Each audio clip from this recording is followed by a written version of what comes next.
गुरु दक्षिणा।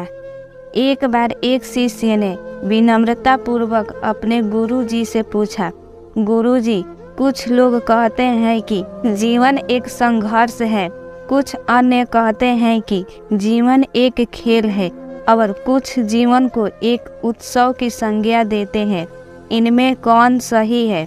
गुरु जी ने तत्काल बड़े ही धैर्यपूर्वक उत्तर दिया, पुत्र, जिन्हें गुरु नहीं मिला उनके लिए एक संघर्ष है, जिन्हें गुरु मिल गया उनका जीवन एक खेल है, और जो लोग गुरु द्वारा बताए गए मार्ग पर चलने लगते हैं मात्र वे ही जीवन को एक उत्सव का नाम देने का साहस जुटा पाते हैं। यह उत्तर सुनने के बाद भी शिष्य पूरी तरह से संतुष्ट न था। गुरु जी को इसका आभास हो गया। वे कहने लगे, लो, तुम्हें इसी संदर्भ में एक कहानी सुनाता हूँ। ध्यान से सुनोगे तो स्वयं ही अपने प्रश्न का उत्तर पा सकोगे। एक बार की बात है कि किसी गुरुकुल में 3 शिष्यों ने अपना अध्ययन संपूर्ण करने पर अपने गुरु जी से यह बताने के लिए विनती की कि उन्हें गुरु दक्षिणा में उनसे क्या चाहिए। गुरु जी पहले तो मंद मंद मुस्कुराए और फिर बड़े स्नेह पूर्वक कहने लगे, मुझे तुमसे गुरु दक्षिणा में एक थैला भर के सूखी पत्तियां चाहिए, ला सकोगे? वे तीनों मन ही मन बहुत प्रसन्न हुए, क्योंकि उन्हें लगा कि वे बड़ी आसानी से अपने गुरु जी की इच्छा पूरी कर सकेंगे।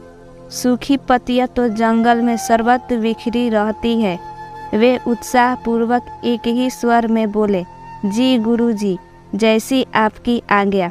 अब वे तीनों शिष्य चलते चलते एक समीपस्थ जंगल में पहुंच चुके थे, लेकिन यह देखकर कि वहां पर तो सूखी पत्तियां केवल एक मुट्ठी भर ही थी, उनके आश्चर्य का ठिकाना न रहा।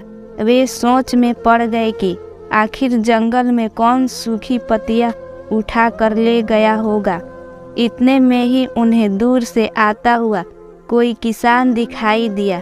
वे उसके पास पहुंचकर उससे विनम्रता पूर्वक याचना करने लगे कि वह उन्हें केवल एक थैला भर सूखी पत्तियां दे दे। अब उस किसान ने उनसे क्षमा याचना करते हुए उन्हें यह बताया कि वह उनकी मदद नहीं कर सकता, क्योंकि उसने सूखी पत्तियों का ईंधन के रूप में पहले ही उपयोग कर लिया था। अब वे तीनों पास में ही बसे एक गांव की ओर इस आशा से बढ़ने लगे थे कि हो सकता है वहां उस गांव में उनकी कोई सहायता कर सके। वहां पहुंचकर उन्होंने जब एक व्यापारी को देखा तो बड़ी उम्मीद से उससे एक थैला भर सूखी पत्तियां देने के लिए प्रार्थना करने लगे, लेकिन उन्हें फिर से एक बार निराशा ही हाथ आई, क्योंकि उस व्यापारी ने तो पहले ही कुछ पैसे कमाने के लिए सूखी पत्तियों के दोने बनाकर बेच दिए थे। लेकिन उस व्यापारी ने उदारता दिखाते हुए उन्हें एक बूढ़ी माँ का पता बताया, जो सूखी पत्तियां एकत्रित किया करती थी। पर भाग्य ने यहाँ पर भी उनका साथ नहीं दिया, क्योंकि वह बूढ़ी माँ तो उन पत्तियों को अलग अलग करके कई प्रकार की औषधियाँ बनाया करती थी। अब निराश होकर वे तीनों खाली हाथ ही गुरु को लौट गए। गुरु जी ने उन्हें देखते ही स्नेहपूर्वक पूछा, पुत्रों, ले आए गुरु दक्षिणा? तीनों ने सर झुका लिया।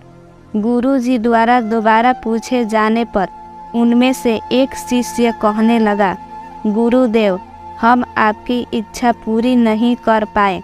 हमने सोचा था कि सूखी पत्तियां तो जंगल में सर्वत्र बिखरी ही रहती होगी, लेकिन बड़े ही आश्चर्य की बात है कि लोग उनका भी कितनी तरह से उपयोग करते हैं। गुरु जी फिर पहले ही की तरह मुस्कुराते हुए प्रेम पूर्वक बोले, निराश क्यों होते हो? प्रसन्न हो जाओ, और यही ज्ञान की सूखी पत्तियां भी व्यर्थ नहीं हुआ करती, बल्कि उनके भी अनेक उपयोग हुआ करते हैं। मुझे गुरु दक्षिणा के रूप में दे दो। तीनों शिष्य गुरु जी को प्रणाम करके खुशी खुशी अपने अपने घर की ओर चले गए। वह शिष्य जो गुरु जी की कहानी एकाग्रचित्त होकर सुन रहा था, अचानक बड़े उत्साह से बोला, गुरु जी, अब मुझे अच्छी तरह से ज्ञात हो गया है कि आप क्या कहना चाहते हैं। आपका संकेत है वस्तुतः इसी ओर है ना। जब सर्वत्र सुलभ सूखी पत्तियां भी निरर्थक या बेकार नहीं होती है, तो फिर हम कैसे किसी भी वस्तु या व्यक्ति को छोटा और महत्वहीन मानकर उसका तिरस्कार कर सकते हैं।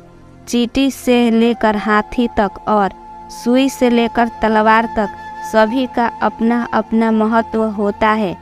गुरु जी भी तुरंत ही बोले, हाँ पुत्र, मेरे कहने का भी यही तात्पर्य है कि हम जब भी किसी से मिले तो उसे यथा योग्य मान देने का भरसक प्रयास करें, ताकि आपस में स्नेह, सद्भावना, सहानुभूति एवं सहिष्णुता का विस्तार होता रहे और हमारा जीवन संघर्ष के बजाय उत्सव बन सके।